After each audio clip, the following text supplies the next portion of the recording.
প্রত্যেকটা এন্ট্রি পয়েন্টে চেকপোস্ট দিয়ে দেন, ঠিক আছে? অবৈধ মোটরসাইকেলের উপরে কী করেন, তারপরে গাড়ির পরে করেন।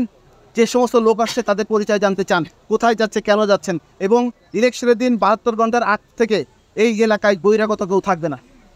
আসলে আপনাদের দেখে আমি বলা এসে যে এত ক্যামেরা, এত জার্নালিস্ট আমার সামনে আসবে আমি তো বিশ্বাসই করতে পারি না। সো এমন জিনিস দেখলেন, ঢাকা শহরেও তো এরকম এত নাই। আলহামদুলিল্লাহ, তার মানে আপনারা অনেক সচেতন, আপনারা অনেক আন্তরিক। এটা আপনাদের জন্যই তো বলছি, কারণ আপনাদের কন্টেন্ট দরকার। আপনারা কেউ কেউ এসছেন প্রার্থীর পক্ষ থেকে, সেটা রেকর্ড করে প্রার্থীকে শোনাবেন। কেউ কেউ হচ্ছে যারা বড় বড় প্রার্থীদের চালনা করেন তাদের পক্ষ থেকে এসছেন। সবাই জানুক আমার কথাগুলো, আমাদের কথাগুলো, আমি চাই কিন্তু। সেই জন্য কিন্তু আমি ঘটা করেই কিন্তু দেখেন আপনাদের সবার সামনে, এবং সব প্রশ্নে আপনাদের আমি নেব। আচ্ছা, এই যে উন্নয়ন এবং উন্নতি এবং নির্বাচন কালচারের যে একটা পরিবর্তন এবং প্রশংসিত হচ্ছে দেশে বিদেশে সকলের কাছ থেকে, এর প্রশংসার দাবিদার কারা? আমি তো মনে করি যে নির্বাচন কমিশন পুরা সিস্টেমের মধ্যে 1%, ঠিক আছে?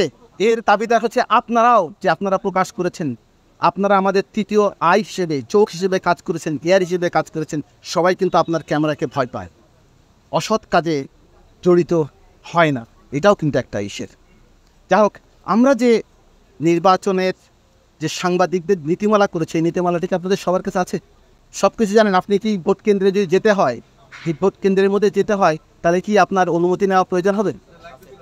কেন্দ্রের মধ্যে যেতে হলে অনুমতির প্রয়োজন নেই, তবে ভেতরে যে প্রিজাইডিং অফিসারকে আপনার পাসটা দেখিয়ে অবহিত করবেন, দেখেন অবহিত করবেন। বাট এই অরিজিনাল পাসধারী হতে হবে। পাস কে দিবে? রিটার্নিং অফিসার পাস দেবে, বা একটা টিম পাস দিবে। কেমন করে দিবে আমি আজকে বলে দিয়েছি। সেটা পাসটা দিবে আপনাদের প্রেস ক্লাব একটা, আর একটা গ্রুপ, আর একটা কিছু একটা, নাকি একটাই প্রেস ক্লাব আপনাদের?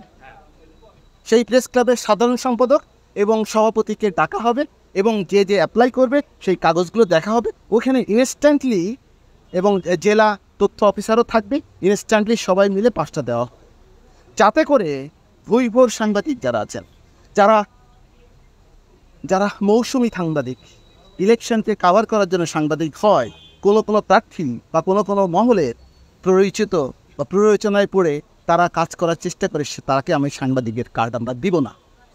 পরিষ্কার? আরে ভাই, আপনার চাওয়া আমার চাওয়া, আপনারা চান ভালো ভোট হোক, আমি কী চাই, আমরা কি চাই, আমার প্রশাসন কি চাই। দেখেন, আজ পর্যন্ত প্রায় 1600 নির্বাচন আমরা করেছি, এবং নির্বাচনের রিটার্নিং অফিসাররা কোনো ক্ষেত্রে আমাদের জেলা প্রশাসক ছিলেন, কোনো ক্ষেত্রে ছিলেন আমার নির্বাচন কর্মকর্তা ছিলেন, কোনো এডিসি জেনারেলরা ছিলেন। দেখেন, সবাই কিন্তু আইন শৃঙ্খলা বাহিনী, সবাই আমাদের সাপোর্ট দিয়েছে, সবাই কিন্তু সমন্বিত প্রচেষ্টার মাধ্যমে এই সুফল অর্জন করেছ। এর প্রশংসার 99% ভাগিদার হচ্ছে আমার সঙ্গে যারা আছে এবং আপনারা। নির্দেশনা দিয়েছি এবং ওরা শতভাগ পালন করেছে, অতীতে পালন করেছে। আজকে সকল প্রার্থীর সামনে তারা প্রতিশ্রুতি দিয়েছে যে কোনো প্রকার সহিংসতা, কোনো প্রকার জালভোট, কোনো প্রকার পক্ষপাতিত্ব, কোনো প্রকার প্রভাব তারা করতে দিবে না, বলেছে কিন্তু। সো আমি আপনাদেরকেও ধন্যবাদ জানাই, আমার সঙ্গে যারা আছে তাদেরকেও ধন্যবাদ জানাই। এবং প্রত্যেকটা মোড়ে মোড়ে যে বেশিরভাগ ক্ষেত্রে যেখানে জনবসে থামবো, আমি ওদেরকে জিজ্ঞেস করব, ভাই পরিস্থিতি কেমন, নির্ভয়ে বলেন। কেউ কি আপনাদের উপর দিচ্ছে, কেউ কি দানা করে দিয়েছে, কেউ কি আপনাদের পক্ষপাতিত্ব কিছু করার জন্য চেষ্টা করছে, কেউ কি সন্ত্রাসীপনা করছে, প্রত্যেকটা জিনিস আমি জিজ্ঞাসা করব।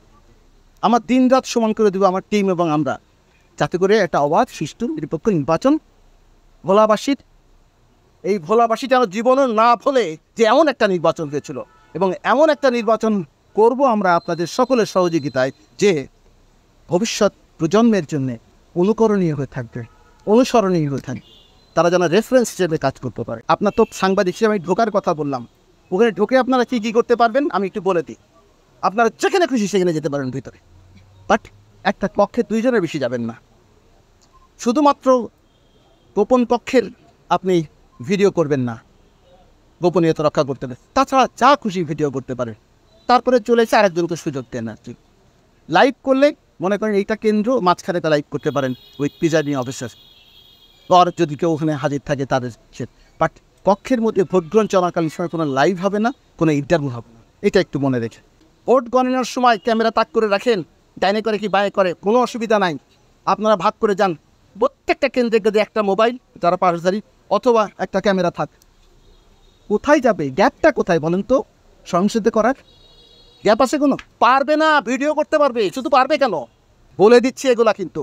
আর যেখানে করবে না, আপনাদের যে ঢাকার যে সাংবাদিকগুলো আছে ইটের, আমি তো সবার তাদেরকে বলেন আমাকে এই কাজ করতেছে না, আমি সঙ্গে সঙ্গে ফল ব্যাক করবো। কারণ ঢাকার সাংবাদিকদের আমি টেলিফোন ধরি। দেখেন, আপনাদের যদি কেউ গায়ে হাত দেয়, পানিশমেন্ট কিন্তু তাদের জন্য আমরা আইন করেছি, জানেন? এটা জানেন? আপনার যদি ক্যামেরায় যদি হাত দেয়, ক্যামেরা যদি ভাঙার চেষ্টা করে, তার কিন্তু পানিশমেন্ট 2 থেকে 7 বছরের জেল। এই এত কিছু কখন করলাম, কিভাবে করলাম, এই পিরিয়ডে করেছি আমরা। কিসের জন্য করেছি? একটা স্বচ্ছ, সুন্দর, অবাধ, সুষ্ঠু, উৎসবমুখর পরিবেশে ভোট করার জন্য করেছি। এবং এই পারমিশনটা কে দিয়েছে? আইন মন্ত্রণালয়, এই সরকারের আইন মন্ত্রণালয় আমাদের পারমিশন দিয়েছে, এটা অনুমোদন দিয়েছে। উদ্দেশ্য তাহলে সকলের সৎ উদ্দেশ্য, তাহলে অসৎ উদ্দেশ্য কার? কেন এদের এত অভিযোগ? এটা করছে, ওটা করছে, কেন? এটা ভুলের স্বর্গে, মিথ্যার স্বর্গে বাস করছে, কল্পনায় ভাসছে। আমি আমার আইন শৃঙ্খলা বা এসপি, র্যাব বা কোস্টগার্ড, আমরা সবাইকে আমি কি বলেছি যে কোনো প্রকার যদি মানে সন্ত্রাসী অ্যাক্টিভিটি হয়, তাদেরকে সঙ্গে সঙ্গে গ্রেপ্তার করা উচিত। সে যেই হোক, যেই হোক, কেউ যদি কোনো প্রকার প্রভাব বিস্তার করার চেষ্টা করে, তাদেরকেও কিন্তু আইনের আওতায় নেওয়া প্রয়োজন বলেছি। কিন্তু এখন আপনারা বলেন, আর কি করলে আমরা একটা অবাধ নির্বাচন দিতে পারবো? আর আমাদের তরফ থেকে আর কি করার আছে? একটা উপজেলা নির্বাচনের জন্যে এই 16টা জেলার আমি সকল প্রার্থীদের সাথে কথা বলে বেড়াচ্ছি। কোন ইলেকশন কমিশন করেছে এটা? আপনি আমার চেহারা দেখে বুঝতে পারেন যে আর ভিতরে যারা দেখছে তারাও দেখছে যে আমি কীভাবে কথা বলছি। অনেক জোরে জোরে কথা বলছি, বাইরের থেকে শোনা গেছি। কিন্তু কারণ আমি জোর দিয়ে বলি, বিকজ আমি বিশ্বাস করি, আমি নিশ্চিত করতে চাই। সেই কারণে একটা জালভোট করলে এটা কেন্দ্র বন্ধ হবে, 5টা 10টা কেন্দ্র বন্ধ হোক, অসুবিধা না, পুনরায় আমরা ভোট করবো ইনশাল্লাহ। এবং আমাদের প্রত্যেকটা ইউনিয়নে একজন করে রেজিস্ট্রেট দেওয়া হয়েছে। এবং কোর কমিটি বসে যদি মনে করে আরও জনবল দরকার, আরও আইন শৃঙ্খলার দরকার, আমরা সব দিব। বিজিবি দিব, র্যাব দিব, কোস্টগার্ড দিব, যার আনসার দিব, আরও দিব, দরকার কোনো অসুবিধা নেই। কিন্তু আমাদের চাওয়া একটাই, ওনাদের রিকোয়ারমেন্ট দিবে, আমরা দিলাম। কিন্তু আমার যে একটা অবাধ সুষ্ঠু নির্বাচন, শান্তিপূর্ণ পরিবেশ। বোমা যারা তৈরি করে, এই ধরনের যে আচরণ যারা আছে, গোয়েন্দা ভিত্তিতে অ্যারেস্ট করে ফেল। আপনি একজন নেতা, আপনি একজন প্রার্থী, আপনি এলাকায় দাঁড়িয়েছেন। যে এলাকায় দাঁড়িয়েছেন সেই এলাকার লোকজন আপনাকে চেনে, আপনাকে জানে, আপনাকে বোঝে। সে তো জন্মের পরের দিন থেকে 18 বছর পর্যন্ত সে আপনাকে দেখেছে। যে যতই প্রভাব বিস্তার করুক, কিন্তু সে যখন ভোটটা তাকেই দিবে যার ভালোবাসা পেয়েছে, যার আন্তরিকতা পেয়েছে, যে বিপদে পাশে দাঁড়িয়েছিল, যে স্ব-উদ্যোগে কিছু উন্নয়ন করেছে। সো হৃদয়ের ভালোবাসা তো সবচেয়ে বড় ভালোবাসা। ভোটটা কিন্তু আপনিই পাবেন। কোনো প্রকার অন্যায়কে প্রশ্রয় দেওয়া হবে না। আমাদের সবার কাছে কিন্তু কে কার প্রার্থী বড় কথা না, সে প্রার্থী। আগে একবার বললাম, জেনারেল হোক আর সৈনিক হোক, সে প্রার্থী।